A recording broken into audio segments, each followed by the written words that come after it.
Hey guys, it's day 8 of the Hero 2 Doors Down, and I really think we're going to finish today. So I'm going to read for 15 to 20 minutes and we'll see if we get finished. We're so happy you joined us, Dad said. I've already introduced them to all the family, Booby said. Dad kissed my grandmother and called all of the aunts, uncles, and cousins together around the table after a short prayer. We will light one of the candles in the menorah, Dad told the Robinsons. Jackie, would you be so good as to help light the first candle? Jackie looked startled. I'd be happy to, he agreed. Wonderful. Don't worry about a thing. Stephen will help you, Dad said. I looked up at the two very special men in my life and nodded in agreement. It was a big honor to be chosen to help light the candles, a sign, I thought, that Dad thinks I can be trusted. I stood up front with my father and mother, facing out towards my family and the Robinsons. I figured that if I stood up on my toes, I could also see the top of the Christmas tree. Since Jackie moved in, our lives had changed in so many unbelievable ways. I turned and looked up at my tall, handsome father and felt very proud to be his son. We are blessed this evening to have our Christian friends join us for this annual celebration of commitment. Hanukkah is a time for families to celebrate freedom, faith, and peace. I'd be honored if Jackie would join me in the lighting of the menorah.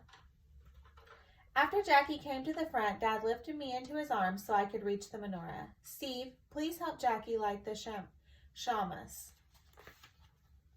Secure in my dad's arms, I leaned over and lifted the shamas from the center of the menorah and handed it to Jackie. My dad put me beside Jackie, who lit the shamas and then used it to light the first candle while Dad repeated a series of prayers in English.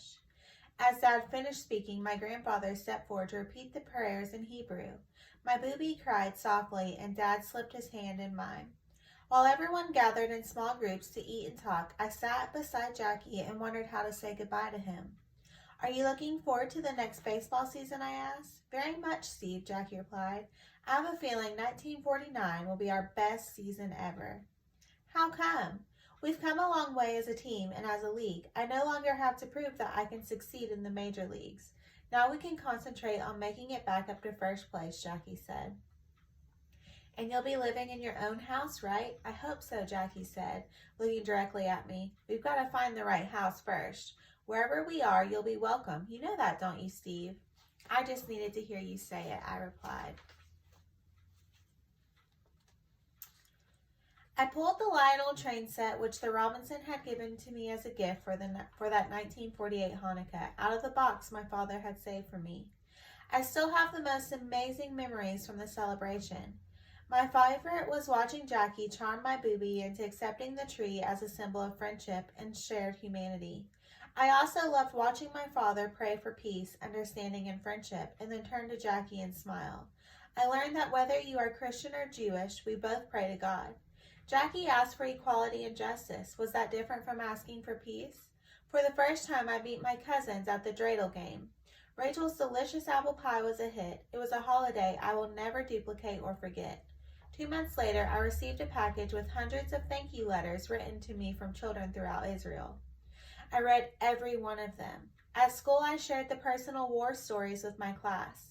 My entire school raised thousands of dollars for UNICEF. After the new year, the Robinsons moved to St. Albans, Queens. I took the move hard, but I remembered that solid friendships are forever. When I had my tonsils out, Jackie visited me in the hospital. For my 16th birthday, he sent a baseball sign by all the 1955 world champion Dodgers. After years of just falling short, the Dodgers had finally won a World Series. Dad and I would see Jackie before games at Ebbets Field and his occasional visits to Tilden Avenue. But Jackie retired from Major League Baseball after the 1956 season. He was 36. He and Rachel had built a beautiful home in Stamford, Connecticut, and lived there with their 3 children, Jackie, Sharon, and David. Dad drove us up to visit them a couple of times so Jackie Jr. and I could fish and take the rowboat out to the middle of the lake. Jackie loved the 6-acre property. He said it gave his family the privacy and space they needed. As my father predicted and Jackie promised, we remained friends for life. Reaching deeper inside the box, my fingers found a photo of Dad and me at Brooklyn Dodgers game. I carefully placed that picture in a pile on the floor, on top of the opening day ticket stubs from when I had first met Jackie and Roy all those years ago. There were other photos of my father with his parents and some of us with Mom. I pulled out a small jewelry box and opened it to find Dad's gold signet ring. I slipped it onto my right finger on my left hand before continuing to plow through the box, where I had found a crushed and faded Brooklyn Dodgers cap. I shouted with joy when I pulled out the baseball autographed by the entire 1955 World Champion Dodgers team. At the very bottom of the box, I retrieved the mitt Jackie had given me when I was 8. The leather was stiff, the size was so wrong, but it brought back such wonderful memories. Lying next to the mitt, wrapped in layers of tissue paper, I found the angel from my one and only Christmas tree. A breath caught in my chest. It was so thoughtful that my dad had saved all my childhood treasures. I left them scattered about my room and went downstairs to find my mother. We sat quietly in the dimly lit living room until I was ready to talk. "Think Jackie knows about Dad? I thought you should be the one to tell him, Stephen." I looked at my mother's face, tired from the emotional ride she had been on recently. "Thank you, Mom," I said. "I'll go give Jackie a call now." The next day, I met Jackie at his Lexington Avenue office. He'd switched uniforms from Dodgers blue to a sharp-looking tailored black suit. He was a businessman now, leading employees and making a difference in their lives as he did in mine. "Your dad was proud of you, Steve," Jackie told me. "He said you're planning on going to medical school, is that right?" "That was the plan," I replied, not so sure now. "Why's that? How will we afford it?" "Just do your part and keep both your ambition and your grades up. The money will be there," Jackie assured me. "Do you miss it?" I asked impulsively. "Baseball, you mean?" "Yes." "Not at all," Jackie replied. "I love being home nights with my family. I enjoy my work here and I'm raising money for the civil rights movement. My life is full and good. You can't look back, Steve. You've got to keep moving on and up. You'll become your best self if you stay focused, set goals, and don't let anyone stop you from making your dreams come true." Jackie paused and looked at me. "Hanukkah and Christmas are a day apart again this year," he said. "How'd you know that?" I asked, surprised. "I keep up," Jackie said with a chuckle. "This year, Rachel and I celebrated Hanukkah with your family was so special. Your grandmother gave me such a hard time over that tree." I laughed as I remembered it. "You handed Booby with ease. She talked about you for years after that. That's it, Steve. When you reach out to others, good always comes back to you. I have a saying.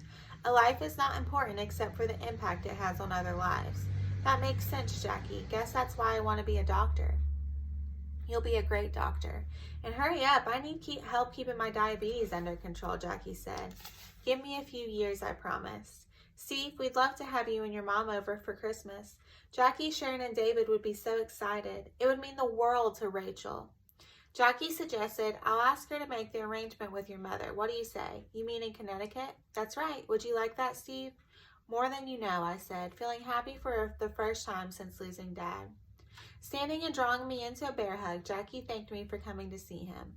"I know that you're in pain, but I hope you feel some comfort in knowing how much your dad loved you. Be strong, son. We'll see you again soon." "Yes, see you again soon," I told him. I turned and left. Jackie's strength and friendship meant more to me now than ever.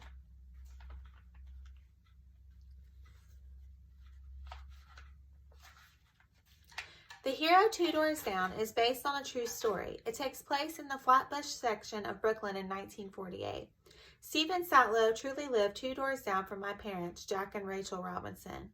In reality, Steve was Sarah and Archie's middle child. To keep the focus on Steve's relationship with Jackie, I left out his sisters, Paula and Sina. Steve's best friend is based on his sister, Sina. Since the story happened before I was born, my strongest memories are of my mother, father, and Steve's mother, Sarah, each sharing their reflections on the Christmas tree story. This family lore marked the beginning of a lifelong friendship between the Satlows and the Robinsons. Steve did become a doctor, and he and I have remained friends. Occasionally we ride horses on his Osceola, Florida ranch, but mostly we sit back and marvel at the strength of the bond between our mothers. Sarah and Rachel are both deep into their 90s now, with hearing aids, strong legs, and determined spirits. They've become our heroes. During these troubling times of global racial culture and religious unrest, I decided that the classic story of friendship and unity needed to be shared with the next generation of readers. While I maintain the integrity of the true story, this is partially a work of fiction. For example, Steve was actually 6 years old in 1948. He is an amazing storyteller. While we spent quiet afternoons on his ranch, he shared the richness of his Jewish Brooklyn childhood.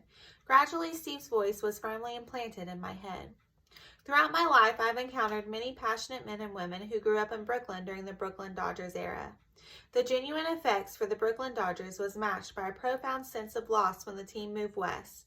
But few stories could compete with the one told by Steve Satlow. In 1948, he lived the dream of millions of young boys. He lived 2 doors down from his hero. I'm going to show you some pictures. This first one is Steve Satlow, age 7, reading in 1949.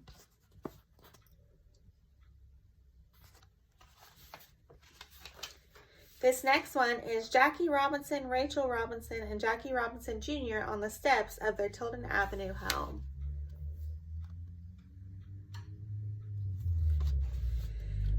Rachel Robinson and Sarah Simont, Steve's mom, remain friends to this day.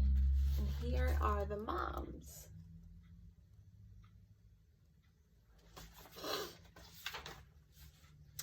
Still friends today, Sharon and Steve ride horses at the Satlow Ranch in Osceola, Florida.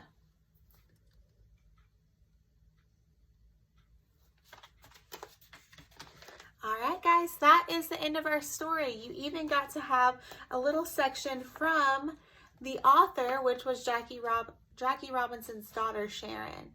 So I really hope you enjoyed this story, and I can't wait to see what you get on the AR test. Thanks for listening. Bye.